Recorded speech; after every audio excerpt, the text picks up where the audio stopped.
በእስራኤል የአሜሪካ ጦርነት አሜሪካ ሌሎች ሀገር ወደዚህ ጦርነት ሰተት ብለው እንዲገቡ ጥያቄ አቀርባለች። ለመሆኑ በምን ጉዳይ ላይ ነው? Iran has no navy. Their missiles, their missile launchers and drones. የሆርሙዝ ሰርጥን መዘጋት ተከትሎ ብዙ መርከቦች በዛ ማለፍ እንደተቸገሩ ይታወቃል። ሆኖም ጥቂት የግሪክ መርከበኞች ሚሊዮን እያፈሱበት የሚገኝ አጋጣሚ ተፈጥሮላቸዋል። ለመሆኑ እንዴት ተፈጠረላቸው? We have been dealing with it. እውቁ አሜሪካዊው ፕሮፌሰር ጄፍሪ ዓለም ወደ ሶስተኛ ዓለም ጦርነት ሊገባ ይችላል ሲሉ ትንታኔያቸውን አቅርበዋል። እነዚህና መሰል ዜናዎችን እናዳምጣለን። አብራችሁ ይቆዩ። Desperate and hiding, they've gone underground, cowering. That's what rats do. We know the news so-called ሁለተኛ ሳምንቱን ባስቆጠረው የኢራንና የአሜሪካ ጦርነት መጀመር ሳይሆን መጨረስ እየከበደ እንደመጣ አሁን ያለንበት የ21ኛው ክፍለ ዘመን ያሳያል። አሜሪካ ወደዚህ ጦርነት ስትገባ ምናልባትም ኢራንን አንደርስቲሜት ወይንም ከአቅም በታች እንደገመገመቻት ብዙ ማሳያዎች አሉ። አሜሪካ ወደዚህ ጦርነት ከገባች በኋላ ጦርነቱን በፍጥነት እንደምትጨርሰውና የኢራንን መንግስት ማስወገድ እንደምትችል ተናግራ ነበር። ሆኖም ሁለተኛ ሳምንቱን ይህ ጦርነት ከያዘ ጀምሮ ከዕለት ወደ ዕለት ቅርጹና መጠኑ እየተቀያየረ መጥቷል። በገልፍ አካባቢ የሚገኙ የአረብ ሀገሮች የአሜሪካና የእስራኤልን የጦር ቤዞች በመጠቀም በኢራን ላይ የተለያዩ ድብደባዎች እየደረሰ እንደሆነ ይታወቃል። ኢራንም በአጸፋው የተለያዩ ምላሾች እየመለሰች ሲሆን በብዛት የባሊስቲክ ሚሳይሎች፣ የድሮኖች ጥቃትን እያካሄደች ነው። ሆኖም ኢራን ከዚህም በላይ የሆርሙዝ ሰርጥን ማለትም የዓለማችን ከ20% ነዳጅ የሚተላለፍበትን መጓጓዣ ቦታ ዘግታለች። አሁን ደግሞ መዝጋት ብቻ ሳይሆን በተለያዩ የፈንጅ በመቅበር አካባቢውን አደገኛ እንዲሆን አድርጋለች። እንግዲህ በዚህ ሁኔታ ውስጥ ያለው የኢራንና የአሜሪካ ጦርነት አሜሪካ አሁን በተናገረችው መሰረት ሁሉም ሀገሮች ማለትም የነዳጃቸውን ከዚህ ሰርጥ የሚቀበሉ ሀገሮች ሆርሙዝን በማስለቀቅ ወይንም ሆርሙዝን ነፃ በማድረግ አብረው እንዲተባበሩ ጠይቃለች። አሜሪካ ጦርነቱን ስትጀምር ከእስራኤል ጋር በመሆን ነገሮችን በፍጥነት እንደምትጨርስ ተናግራ ነበር። ነገር ግን ከዕለት ወደ ዕለት የኢራን ጥቃቶች እየበረቱባትና በተለያዩ አካባቢዎች የዓለምን የኢኮኖሚ መናጋት እያመጣ ስለሆነ ይህንን ሰርጥ አሜሪካ ብቻዋን መቆጣጠር እንደማትችል የሌሎችን ሀገር እርዳታ እንደምትጠይቅ ትራምፕ ጠይቀዋል።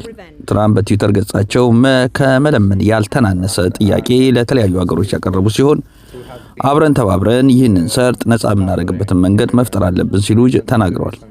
ይህ እንግዲህ ጦርነትን በራስህ ፍላጎት ከጀመርክ በኋላ ሌሎች ጦርነት ላይ እንዲገቡ መጠየቅ ምናልባትም የሌሎች ሀገሮችን ድጋፍ በቀላሉ እንደማያስገኝ ይገመታል። ይህ ጦርነት እንደተጀመረ አካባቢ ትራምፕ ለኢራን መንግስት የሆርሙዝን ሰርጥ ለመዝጋት ኢራን ብታስብ ምናልባት ኢራን በታሪክ ታይቶ የማይታወቀውን ጥቃት እንደሚደርስባት አስጠንቀው ነበር። ሆኖም የኢራን መንግስት ይህንን ማስፈራራት ወደ ኋላ በማለት 24 ሰዓት ባልሞላ ጊዜ ውስጥ የሰርጥ ደሴት እንደተዘጋ ተናግሮ ነበር። ይህንን የሆርሙዝ ሰርጥ ከዘጋውት ማንም ማለፍ እንደማይችል ሲናገር አሜሪካ ያስጠነቀቀችውን ወይንም አደርገዋለሁ ብላ ያሰበችውን ነገር ለማድረግ ሞክራለች። ሆኖም የኢራን መንግስት አሁንም ድረስ ይህን አካባቢ ከመዝጋትም አልፎ በፈንጅ እንደቀበረው ይታወቃል። የአሜሪካው መንግስት ዶናልድ ትራምፕ እንደተናገሩት ከሆነ ቀጥለው በመጡበት አካሄድ እያንዳንዱ መርከብ በዚህ ሰርጥ ማለፍ ካለበት ማለፍ አለበት፣ ትንሽ በርታና ጀግንነት ሊሰማችሁ ይገባል በማለት ሊያበረታቱ ሞክረው ነበር። ሆኖም በዚህ አካባቢ ማንም ለማለፍ የደፈረ የለም።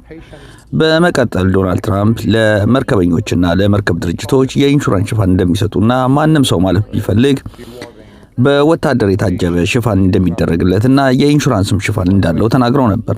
ይህንንም ሁሉ የተናገሩት ዶናልድ ትራምፕ አብዛኞቹ የመርከብ ድርጅቶች እና የመርከብ ባለቤቶች ይህንን ነገር ሊደፍሩ አልፈለጉም።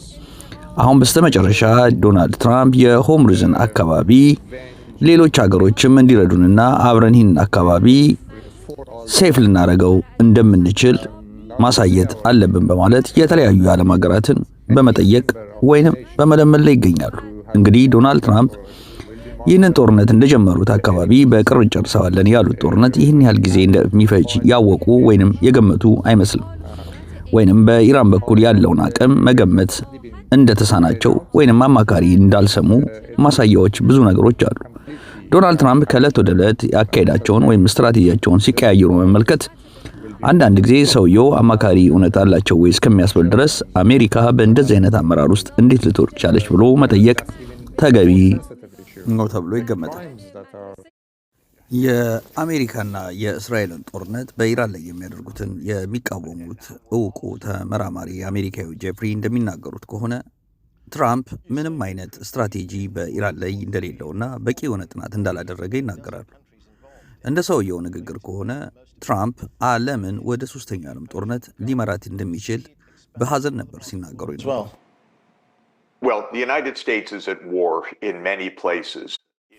አሁን ያለው የአሜሪካ አስተዳደር በዓለም ላይ ጦርነት ከፍቷል ማለት ይቻላል። ቬኔዙዌላን ወሯል፣ ግሪንላንድን ወራለሁ እያለ ነው፣ ኩባንም እያስጠነቀቀ ነው። ይህ ኃይል ያልተዋጋበት ወይንም ጦርነት ያልከፈተበት ቦታ የለም። የላቲን አሜሪካን ሀገሮች እንኳን ሰብስቦ እያስፈራራቸው እንደነበር ይነገራል። ስለዚህ አሁን አሜሪካ እየሄደችበት ያለው ነገር ወደ ሶስተኛ ዓለም ጦርነት የሚገፋ ነው ማለት ይቻላል። የትራምፕ አስተዳደር እኮ በጣም የሚገርመው በኢራን ላይ የሚመረጠውን መሪ እንኳን ለመምረጥ ፍላጎት አለው። በኢራን የህዝብ አስተዳደር ውስጥ እንኳን ገብቶ የኢራንን መሪ እኔ ልምረጥላችሁ የሚል እንደነ ዶናልድ ትራምፕ አይነት። ይህ በእውነት በጣም የሚያሳዝን ነው። የኢራን ህዝብ እኮ ወጥቶ ፍላጎቱን ነግሯቸዋል። አሜሪካኖች የእኛን መሪ ሊመርጡልን አይችሉም በማለት በሚሊዮን የሚቆጠሩ ኢራናውያኖች በአደባባይ ወጥተው ተናግረዋል። እንግዲህ ዶናልድ ትራምፕ እና የአሜሪካ አስተዳደር እያደረገ ያለው አካሄድ ምናልባትም ዓለምን ላላስፈላጊ ኪሳራ እንደሚዳርጋትና የሶስተኛውን የዓለም ጦርነት ሊዳርጉን እንደሚችሉ እነዚህ ሰዎች ሳስብ በጣም እያዘንኩ ነው። The U.S. and Israel have thrown the entire world into turmoil, perhaps into World War III. This was a brazen, violent, ill thought out,